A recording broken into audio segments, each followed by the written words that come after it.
Today I'm going to start talking about the Gospel of John. And there's a reason for that, which is that hopefully, Lord willing, in the month of March, I will have a book coming out, The Eye of the Beholder, about the Gospel of John, all about the Gospel of John. So I want to turn to that, but I am maintaining today our theme of accounts of miracles in the Gospels and gospel reliability and how those intersect. I've chosen today the account of the man born blind in John chapter 9. I've chosen that because I think that in itself it has some marks of realism and truth. It's long enough that it can contain those and some touches of vividness. So we have even more evidence there than just the assertion in John, the other evidence we have for John's truthfulness, and the other evidence that we have for Jesus' resurrection. The account itself brings some more to the table. And I want to talk about what that is, what that something more is. Now I'm going to be assuming a general familiarity with the account, but feel free to open an accurate translation of that, and I'll be reading part of it too as part of my discussion. The first mark that I want to talk about is something rather small and rather subtle that I don't want to overestimate the force of, but I still think it's worth noting. Now this is in the account where Jesus has come upon this man with his disciples. They discuss whether he or his parents had sinned.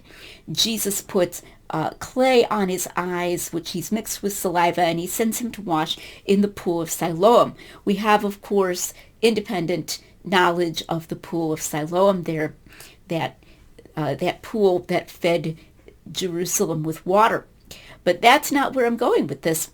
After he's healed, the man born blind goes back to his friends and neighbors, and at first they're not even sure they recognize him because he can see.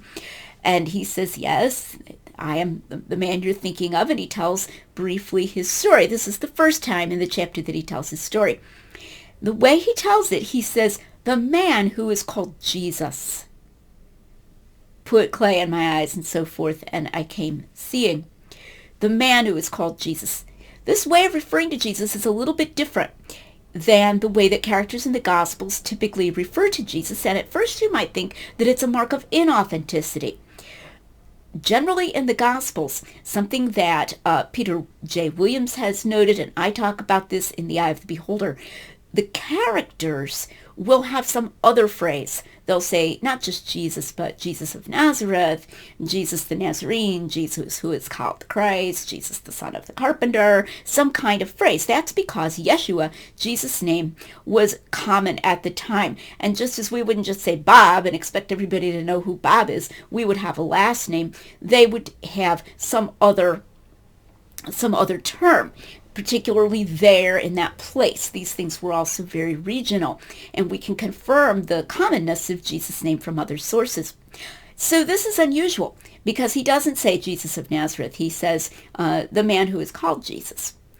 Why? Does that mean that, John might just be paraphrasing or something and not getting his exact words, or do we have some more specific explanation? Well, I think we have a hint of one. And that is that he's unusual in another way. Unlike most of the people whom Jesus heals, this man does not come to Jesus himself and ask for healing. He does not call out to Jesus, nor do any of his relatives bring him to Jesus or come to Jesus. That's the more common pattern, that someone has heard of Jesus and they say, please heal my relative, or please heal me. They approach him. In this case, Jesus and his disciples are just passing by. And so we can conjecture, this is conjectural, but we can conjecture that the man did not know very much about Jesus. He just hadn't heard all the rumors. He didn't know that this man was known as Jesus of Nazareth. He didn't know that he was from Nazareth.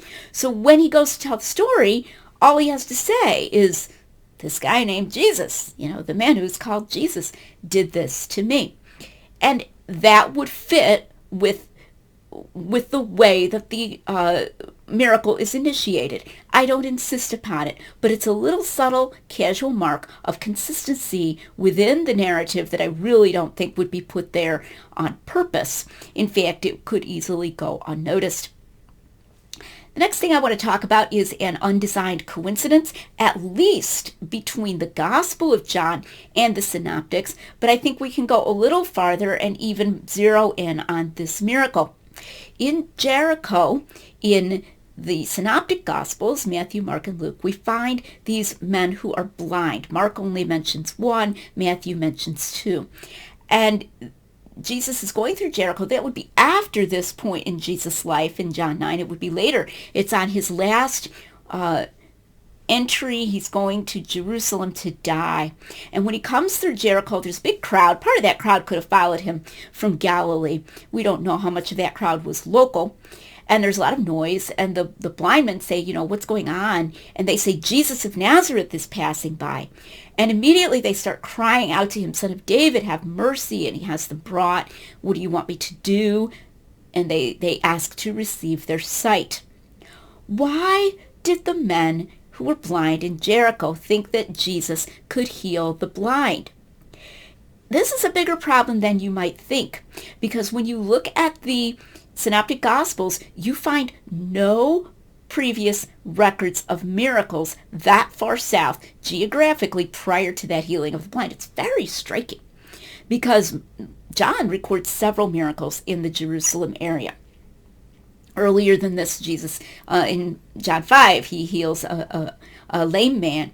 Okay, but in the Synoptic Gospels, it focuses on his Galilee ministry. The closest you get geographically is 10 lepers healed on the border of Samaria, and that's in Luke, but that's still a ways away. Jericho's down closer to Jerusalem.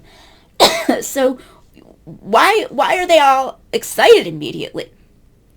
Now, in general, John explains this by recording more miracles down in that region that would have caused Jesus to be very popular, and there's a lot of buzz about Jesus in John due to these miracles down in the Jerusalem vicinity and Bethany and so forth, and Jericho is nearer to that. But we can even zero in more specifically that the miracle of the healing of the man born blind made a big impression.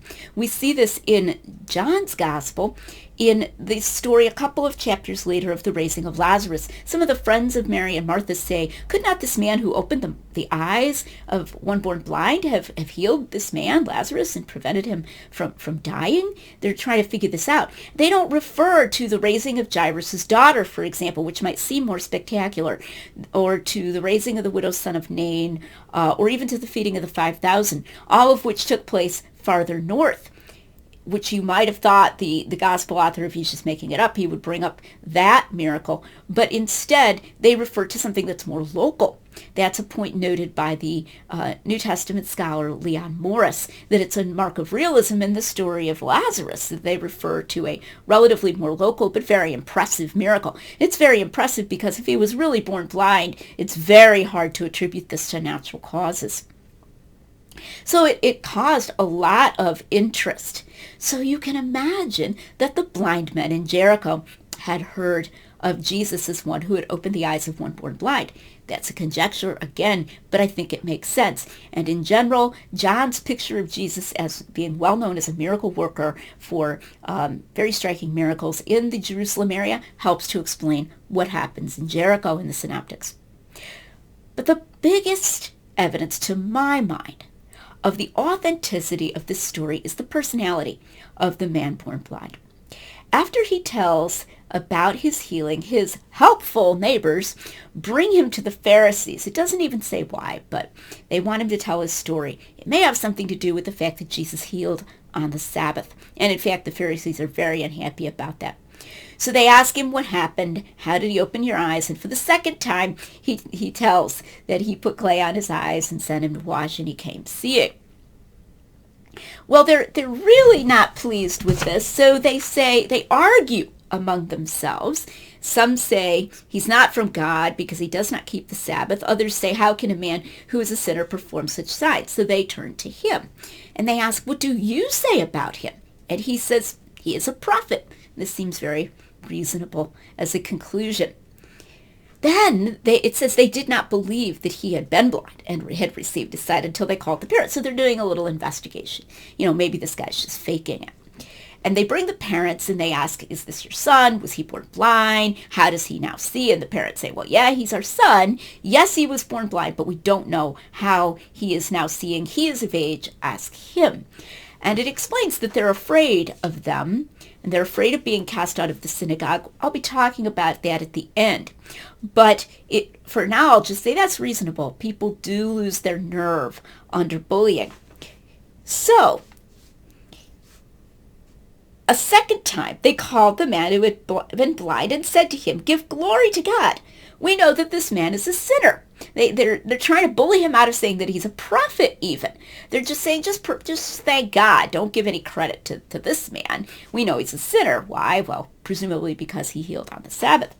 He therefore answered, whether he is a sinner, I do not know. One thing I know, that whereas I was blind, now I see. So he's trying to avoid a theological discussion.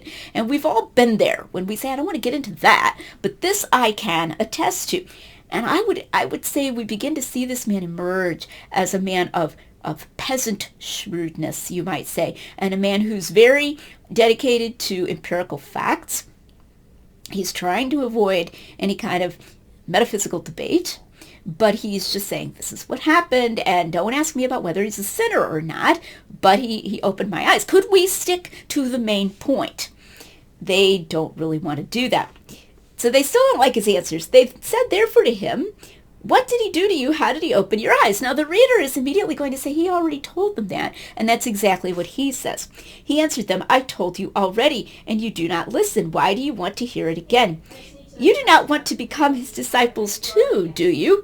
I love that little zing. He's starting to lose his patience. You can see this, right? That he's like, he's going to troll them. Do you want to become his disciples? Is that why you're so interested? He's getting annoyed, and so he's got a sense of humor. And you can imagine that as a beggar, he might need a sense of humor, and maybe a slightly dry sense of humor, the ability to give people a little bit of a hard time.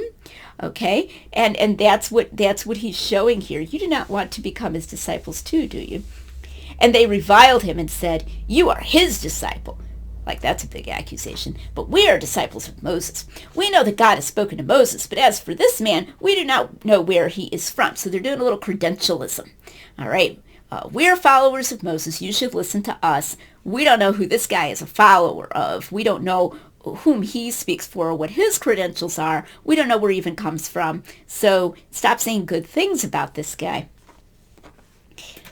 The man answered and said to them, well, here is an amazing thing, that you do not know where he is from, and yet he opened my eyes. We know that God does not hear sinners, but if anyone is God-fearing and does his will, he hears him. Since the beginning of time, it has never been heard that anyone opened the eyes of a person born blind.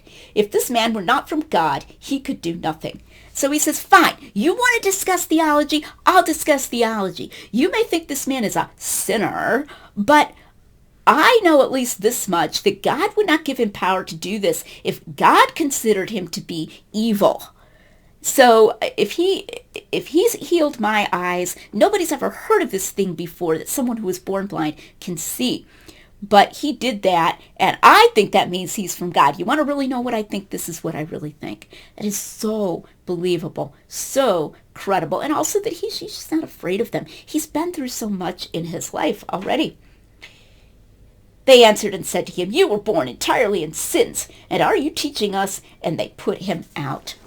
Okay, and this mention of him being born of sins may fit together with a question that the disciples ask at the beginning, who sinned, this man or his parents? And Jesus says neither. There may have been some idea around that somehow this is a judgment for somebody's sin. So that is something he's willing to stand up to. It's not something he's moved by. Now, immediately you may say, oh, but I read lots of fiction and there are lots of vivid characters in there. How is this really much of a mark of truth? And on that I want to read a quotation from Leon Morris. Morris only died in 2006, which I think is kind of interesting. You should not be a chronological snob anyway. You should be just as willing to listen and accept truth from a scholar in the 19th century. In fact, some of those old scholars had wonderful things to say, or 18th century, as from someone who happens to live into the 21st century. But as a matter of fact, please don't accept exaggerations that nobody uses these arguments except a few oddball fundamentalists like the McGrews. Here is Leon Morris on this same issue, and he quotes F.L. Godet as well, who makes similar arguments. These qualities of an eyewitness are manifest throughout, but especially when the man who has received his sight is himself in action.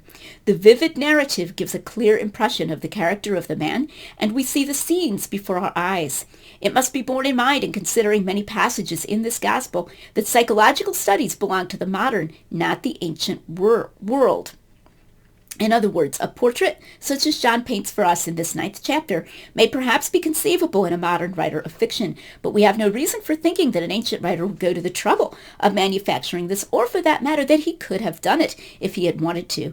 Godet maintains that, quote, the whole scene here described has an historical truthfulness which is obvious. It is so little ideal in its nature that it rests from one end to the other upon the brute reality of a fact, end quote. And C.S. Lewis makes the same point about genre, that this would have to be John emerging without predecessors and disappearing without followers from a literary perspective if he's just making this up. Of course, if he is, he's also, deceiving people because it looks like he's trying to make you think that it's real and that this really happened. So for all sorts of reasons, I think this is actually quite an interesting argument. Am I saying that if we just had this account sort of hanging out there and we knew nothing else about John, we knew nothing else about its provenance, and we just had this kind of clipped, bare, contextless account, that would be enough to say, oh, there must have been this guy named Jesus and he healed the blind? I'm not going that far, but I am saying that the account itself, certainly in its details, has something to contribute to the case. Not just the assertion of John, not even just the other background evidence that we have for John's truthfulness, but even the way that this account is told contributes to our confidence, our justified confidence in the actuality of the events. There's one more thing I want to cover, and that is an objection that liberal scholars in particular will make to this passage. That concerns the statement that the Jewish leaders had said that if anyone confessed that Jesus was the Messiah, he would be cast out of the synagogue. It's a form of ostracism. And they, in fact, do that to the man born blind because he stands up to them. You will hear occasionally scholars will say there are anachronisms in John. Sometimes they won't even specify what they are. Things that couldn't have been true at the time. Things that couldn't have happened at the time. And this is supposedly one of them. It's a scholarly theory. We do have a bit of Jewish liturgy from some time later. There's a dispute about how much later, where it's called the blessing on the heretics. It's really a curse, and it seems to have been meant, the theory is that it was meant to root out heretics, possibly Christians, who were coming to the synagogue because they wouldn't pray it, because it's really a curse against them, and then they could sort of smoke them out and kick them out. The theory is that sometime between 70 and 100 AD, this was deliberately added and promulgated by decree throughout the Jewish world to try to exclude Christians from the synagogue. Now, there is even scholarly controversy about whether that really happened, but if it did, it was much later than the events of Jesus' historical life. So you'll hear people saying, oh, well, that hadn't happened yet. And scholars will do this. They'll assume that this reference here in John 9 is a reference to that. And they'll say, that hadn't happened yet. Everybody in all the Jewish world kicking out the Christians from the synagogues hadn't happened yet. So John is adding something that hadn't happened yet. Notice the kind of sleight of hand that's taking place here, which is the assumption that there's just this one thing, which is the exclusion of Christians from all the synagogues throughout the Jewish world. And if that hadn't happened yet, well, that has to be what John is talking about. And so he's just adding it in here non-factually. And the theory is that he wanted to make this seem relevant to his readers, and they were experiencing this. And so he kind of made this happen to the man born blind and made his parents afraid of this in order to make them feel like this was applicable to their lives. That is a completely unjustified theory. As D.A. Carson has pointed out, just a few chapters later, these same religious leaders bring about Jesus' death. And in Acts, of course, they flog Peter and John. They send out Saul to persecute the Christians. Even here in John and in the Synoptics, we see their hostility to Jesus. We see their consternation that people are following him, their worry that people are calling him the Messiah, their desire to stop that. What are we going to do? Everyone's following him. The Romans are going to come down and crack down on this messianic movement. All of these things are all there. They're all set in place. They're all believable. So why should we not simply take John at face value that in Jesus' own time they had attempted this type of crackdown, at least as far as their authority would be acknowledged. The Jerusalem leaders, it might have only been enforced in Jerusalem, to say, hey, if anybody says that he's the Christ, kick that guy out, cancel him, as we would say now. That's very true to human nature. It doesn't need to be referring to some much later decree that covered the entire Roman world. If there was such a thing, it can just be a reference to a very credible event that happened at Jesus' own time. And I bring this up to show you the frivolous nature of many of the complaints that are brought against the Gospels and the Gospel of John in particular. I have not decided yet what I'm going to be talking about in my next video, so there's all the more reason for you to subscribe and hit the bell for notifications, and even follow me and get notifications over on my author page and on my Facebook page for everything that I have to say about the Gospels and the resurrection. I've been talking more recently on Facebook about the nature of the resurrection as well, and the nature of the bodily resurrection, which is a really interesting topic too. So there will be surprise content next time, possibly even a surprise to me as to what I'm talking about, so I hope you'll come back next time to hear it.